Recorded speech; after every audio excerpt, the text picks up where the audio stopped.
Rule number 6, हर कीमत पर सबका ध्यान आकर्षित करें।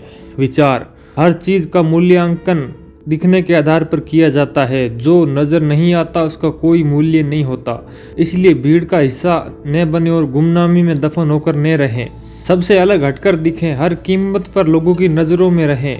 नीरस और भीरू जनता से ज्यादा महान, ज्यादा दिलचस्प और ज्यादा रेशमी दिखकर ऐसा चुंबक बन जाएं जो सबका ध्यान अपनी तरफ खींचे। अपने आसपास के लोगों से ज्यादा चमकदार दिखना है तो ऐसी कला जो जन्मजात नहीं होती है। आपको लोगों का ध्यान आकर्षित करना सीखना पड़ता है। अपने करियर की शुरुआत में ही आपको अपना नाम और प्रतिष्ठा किसी एक गुण या छवि से जोड़ लेना चाहिए ताकि आप दूसरे लोगों से अलग नजर आ सकें। यह छवि कुछ भी हो सकती है, जैसे कपड़ों की विशेष शैली या व्यक्तित्व की कोई अनूठी बात जिससे लोगों की रुचि जागे और वे आपके बारे में बातें करें। एक बार जब आपकी प्रतिष्ठा स्थापित हो जाती है तो आपके पास एक दिखावे का आसमान तैयार हो जाता है जिसमें आपका ही सितारा जगमगाता रहता है। यह सोचना गलत है कि आपका यह अनूठा रूप विवादास्पद नहीं होना चाहिए या लोगों की आलोचना बुरी बात है।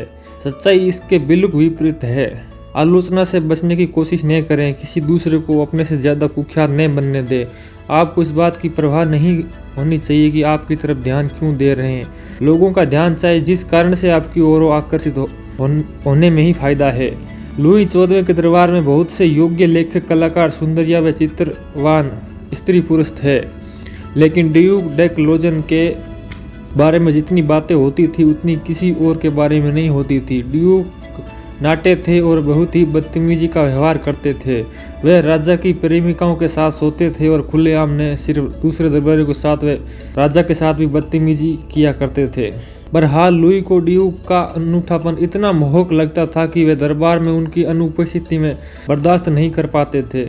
इसका कारण स्पष्ट है, ड्यूक के चरित्र की विचित्रता सबका ध्यान आकर्षित करती थी।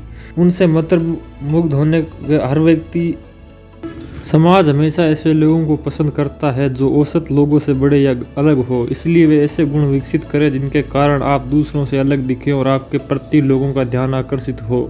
इसलिए विवाद को गले लगाएं या ताकि स्कैंडल को भी लोग आपको नज़रअंदाज करें, इससे तो बेहतर है कि वे आपकी आलोचना करें। कम से कम आप चर्चाओं में तो रहेंगे।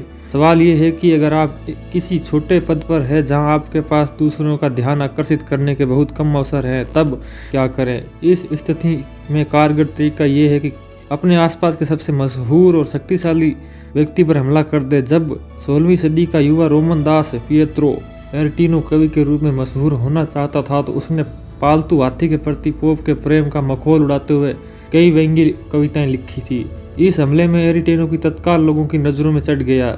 किसी ऊंचे पद पर बैठे व्यक्ति की आलोचना करने का भी यही प्रभाव होता है। बहरहाल इतना याद रखें कि जनता का ध्यान आकर्षित होने के बाद इस रणनीति का प्रयोग कभी कभार ही करें, क्योंकि बार बार ऐसा करने पर लोग इससे गंभीरता से नहीं लेंगे।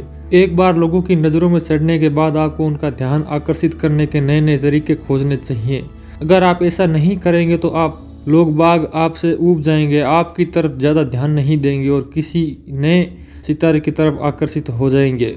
इस खेल में निरंतर सावधानी और रचनात्मकता की जरूरत होती है। पाब्लो पिकासो ने खुद को कभी पृष्ठभूमि पर गुम नहीं होने दिया। वह हमेशा जानबूझकर जनता के सामने पेंटिंग्स की एक नई श्रृंखला रख देते थे जो सबकी अपेक्षाओं के विपरीत होती थी। वह यह मानते थे कि लोग उनकी पेंटिंग की शैली से ज्यादा परिचित हो, इससे पहले ही कुछ बुरी और विचलित करने वाली पेंटिंग्स बनाकर उन्हें हैरान कर देना चाहिए। यह अच्छी तरह से समझ ले, लोग खुद को उस व्यक्ति से श्रेष्ठ मानते हैं जिसके काम के बारे में पहले से भविष्यवाणी कर सकते हैं। अगर आप उनकी अपेक्षाओं के विपरीत जाकर उन्हें यह बता देते हैं कि नियंत्रण की बागडोर आपके हाथ में है, तो आपको उनका सम्मान भी नहीं मिलेगा और लंबे समय तक उनका ध्यान आकर्षित कर पाएंगे।